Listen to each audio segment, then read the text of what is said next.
Yeah, my name's John G. Sutton. This is Tales from the Jails. I'm going to tell you a little story here about a very strange character who worked at Strangeways prison when I was there. He was a senior hospital officer, and we used to work nights. I worked nights, weekdays as well. But one particular night, he was in charge of the hospital ward, hospital at night. And in the morning at 7 a.m. I came on duty, and this particular hospital officer said it's been a hell of a night. He said we ran out of strip cells. I said, no, strip cells, yeah, you ran out of them. What did you do?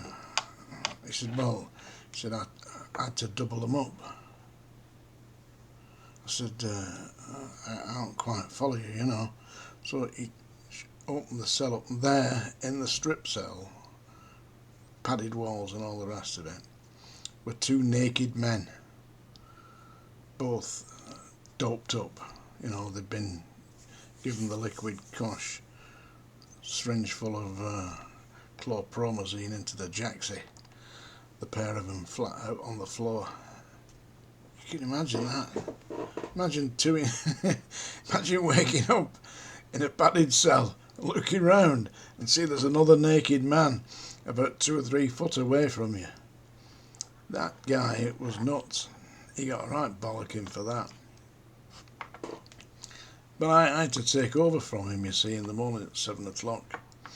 So he had to hand this over to me. He couldn't rectify what he'd done. It was a case of he'd done it and there it was.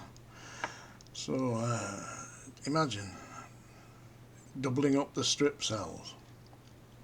It's a really diabolical thing to do. That same hospital officer went, believe this or believe it not, he went on to be a governor, and he was put in charge of all the northwest nursing services in the northwest of the UK. Seriously, he was put in charge, and while he was in charge, he ordered that a particular inmate, a female inmate, who was in the last week of her pregnancy, be handcuffed in bed in the hospital where she was waiting to give birth. So this poor woman, handcuffed, gave birth in handcuffs. He got a right bollocking for that as well, and I believe he then resigned. Yeah, strange character, eh? Absolute, the worst decisions you could possibly make, he made them, I had the great pleasure of working with him. Another very strange hospital officer at Strangeways hospital officer, I mean, it's not something you don't just get a certificate off the shelf, You've got to pass NHS examinations and all the rest of it. So he wasn't a complete plonker, but he went out. It was Christmas Day in the jailhouse, yeah, and we were working on I-Wing in the Postal Allocation Centre.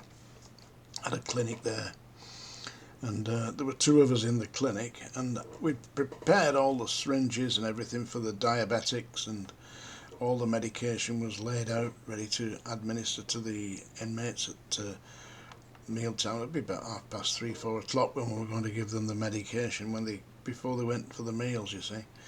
And it came round to lunchtime, and said to him, you're going for lunch, it's Christmas Day, you see. Said, he lived about 1.5 miles away, just on the way to Prestwich, from down Bury New Road. Strangeways, yeah, but it's Southall Street. Well, the back end of Strangeways is facing Bury New Road. That's the main road you can see Strangeways from. I said, you're going on lunch? I said, why don't you go home and visit your family, and you can have my lunchtime. You can have the hour I would get allocated for my lunch. You can have that. I said, so you go home, see your wife and children. I said, and I'll stay here, because I said, all I'm going to do is just, I brought my sandwich, and I said, I'm not going running today. I usually went running, you see, at lunchtime, but my running mates weren't in. I said, you go and have my lunch hour. So this was about 12:15, and he went off, and he would have been due to come back at 1:30, and then I'd go off for my lunch break. So he didn't come back till about 3 o'clock, and when he came back, he was pissed. He hadn't gone home at all. What he'd done, he'd gone into the prison club, and he'd been drinking since 12:15, so practically 2.5 hours of consuming booze. And he hadn't just been drinking, he'd been gambling on the one-armed bandit. He'd lost all his wages on the one-armed bandit. Of course, I didn't know this at the time, I just knew he was drunk. And I said to him, what on earth is the matter? His name was John Barker. Yeah. I said, what's the matter, John? I said, you're walking around with a face like a slapped arse. I said, you've just had 2.5 hours lunch break. You should be a happy guy. Go home, see your family. You said anything to me, and he jumped at me and grabbed me by the throat and started to attempt to murder me, I assume, because that's what he was doing, throttling me. Of course, I'm quite a strong guy. Don't strangle easily, But don't forget, all the medication's laid out. We've got gallon containers of Largactil and all manner of medication, all laid out in the clinic. And I'm in the clinic, and he's got me over the table, strangling me. Well, I had a choice. I could fight back, yeah, and then we'd have smashed everything up.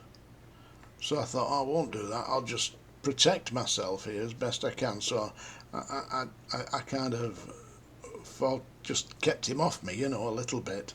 But he had me by the throat, and he was hurting my throat. Anyway, 2 more staff came running in and grabbed hold of him and dragged him off. I reported this to the duty principal officer in charge. We'll move him down to the main prison for now. He said, send another hospital officer up to work with you. I said, listen, this man's raving drunk. He's attempted to kill me. He's held me over the table. He's damaged my throat. I can hardly swallow. I said, in fact, I'll tell you what. I said, I am going to the hospital now. And I walked out, drove to the hospital. I was in my car, drove to the hospital, and went to the accident and emergency unit, and they treated my throat. Said I'd got a seriously damaged larynx. So I went to see my doctor on the day, the first day it opened after the Christmas period, and he put me off sick, until I could actually consume food again, because I couldn't swallow, you see. So I was off work for about a week with this maniac's attack. I never did anything about it. Nothing at all about it, no. That was just one attack. That was a member of staff. So if you're going to do that to a fellow officer, what are you going to do to the inmates, eh? Anyway, that's my little rant for today. Maniac staff. Yeah, that was a nutcase, yeah. Oh, a load of more threats and attacks on my person, which I will detail in the fullness of time. Don't forget to read my book, folks. It's there on Amazon. There's a link below here, yeah? And now, by special request, no, it's not from Larry the Goat Herd of Rotherham. Nope. This is from a guy called Barry Smith, who specifically requested that I mutilate the man in black. So I'm going to do that, folks. Here we are. I'll put my black hat on. Here's my black hat.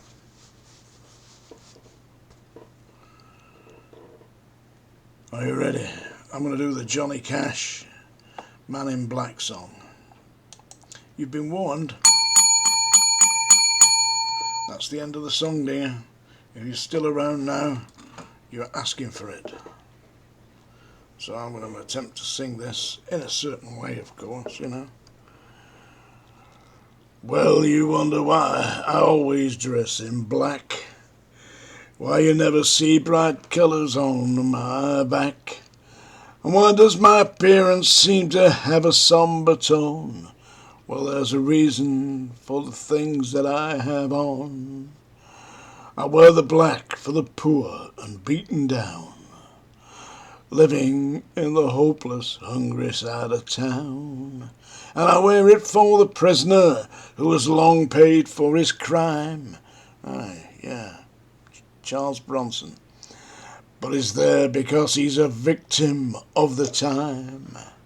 I wear the black for those who've never read or listened to the words that Jesus said about the road to happiness through love and charity. Why, you'd think he was talking straight to you and me.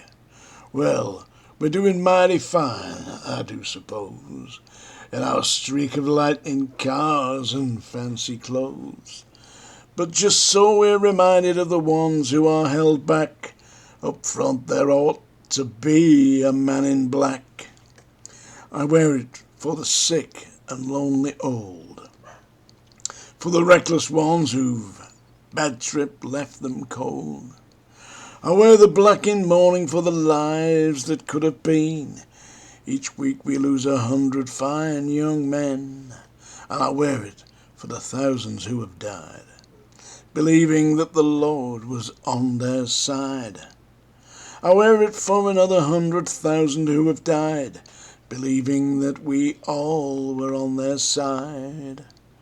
Well, there's things that never will be right, I know, and things need changing everywhere you go.